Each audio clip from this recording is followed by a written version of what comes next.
Hello बच्चों, नमस्कार। आज हम एक गतिविधि लेकर आए हैं जिसका नाम है एक किताब पुचकू के लिए। ऑथर हैं दीपांजन पाल और इलस्ट्रेटर हैं राजीव एपी।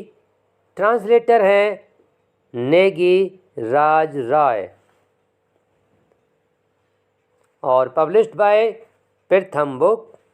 तो स्टार्ट करते हैं।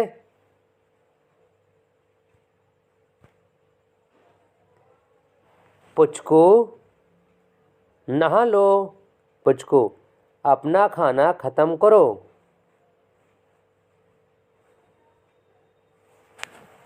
पुचकू, कक्षा में जाओ। पुचकू, बस में जाऊं। पुचकू, अपना होमवर्क पूरा करो।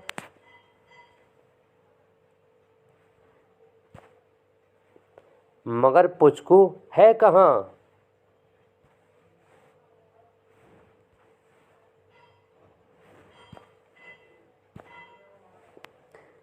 पुचकू व्यस्त है। उसके पास पढ़ने को किताब है। पुचकू हमेशा पढ़ती रहती है। घर पर, पाठशाला में, पार्क में, बिस्तर में भी। पन्ने के बाद पन्ना, एक किताब के बाद दूसरी किताब और एक के बाद एक, वह सारी की सारी किताबें पढ़कर ख़त्म कर चुकी है।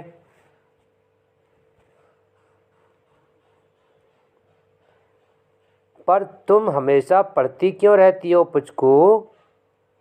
बोल्टू बोला। इधर आओ ना, कार्टून देखते हैं, डोडला ने पुकारा।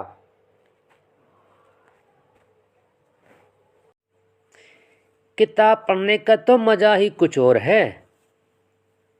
पुचकू बोली, देखो, यह जो गोला देखते हो, यह एक रेखा है।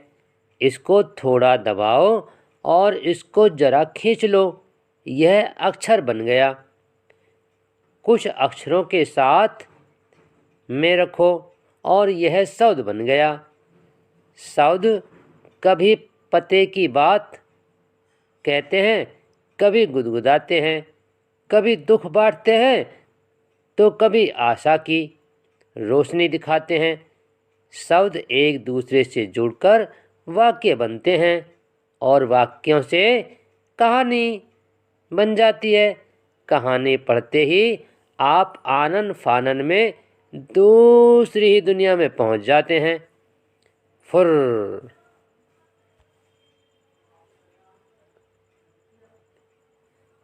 मगर आज पुचकू एक उलझन में थी। वह सारी किताबें पढ़ चुकी थी। पुस्तकालय की सारी किताबें, सारी पुस्तकें जिन तक उसकी पहुंच थी, एक सिरे से दूसरे सिरे तक सब पढ़कर समाप्त कर चुकी थी। अब मैं क्या करूं? और कोई किताब नहीं बची है पढ़ने को। पुचकू रोने को आ गई।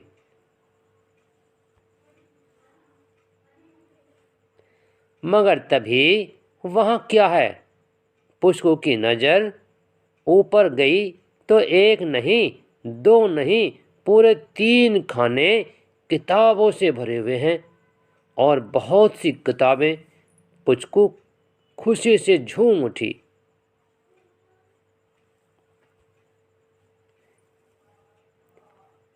मगर एक गड़बड़ थी। पुचकू से छुटकी सी थी और पुस्तकों की अलमारी में वे खाने ऊंचे थे, उसकी पहुंच से कहीं बाहर। अब पुचकू पुस्तकों तक कैसे पहुंच पाएगी? क्या वह रस्सी का उपयोग करे या फिर माँ की साड़ी के सहारे ऊपर चढ़ जाए? और मगर वह कमरे में रखी कुर्सियों और मेजों का उपयोग करे तो? पुचकू से ने सोचा, अगर उसके पास एक जिराफ होता तो ये काम कितना आसान हो जाता, या कम से कम एक बंदर या फिर दोनों।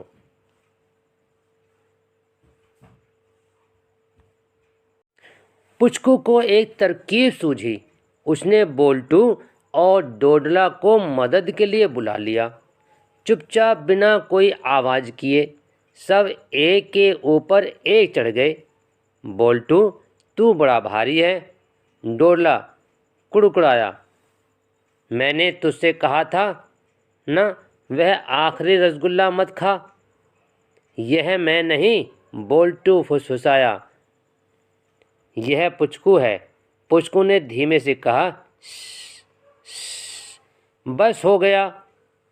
तभी सब गड़बड़ हो गई। आ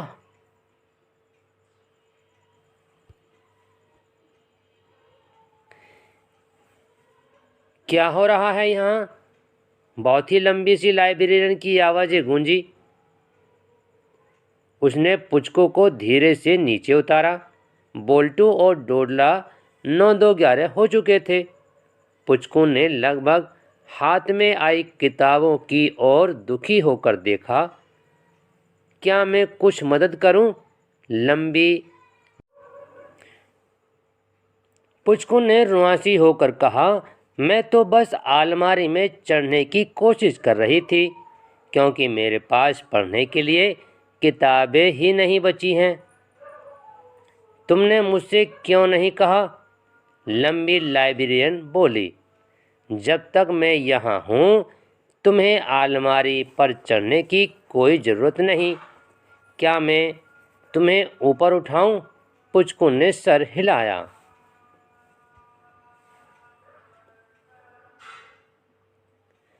पुचकू किताबें चुनने लगी। मैं यह वाली लूँगी, और यह भी, और खुशी से बोली, धन्यवाद।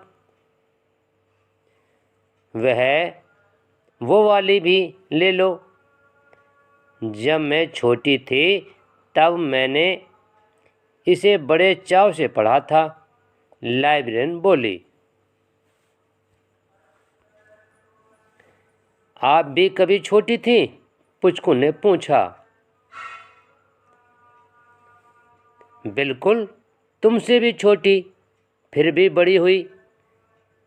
तुम भी हो जाओगी, मगर तब तक तुम्हें जिस किताब की भी ज़रूरत हो मुझसे मांग लिया करो, मैं तुम्हें लाकर दे दूंगी, ठीक है ना?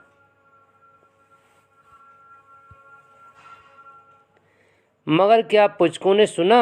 जी नहीं, वह तो किताब में रम गई। वृत्त रेखाएं, एक अक्षर और फिर दूसरा, एक शब्द और फिर दूसरा, एक वाक्य और फिर दूसरा वाक्य। लो, अब एक नई कहानी। क्योंकि पुचकू के हाथ लग गई एक और नई किताब। यदि आपको वीडियो पसंद आए तो लाइक करें, सब्सक्राइब करें। थैंक्स।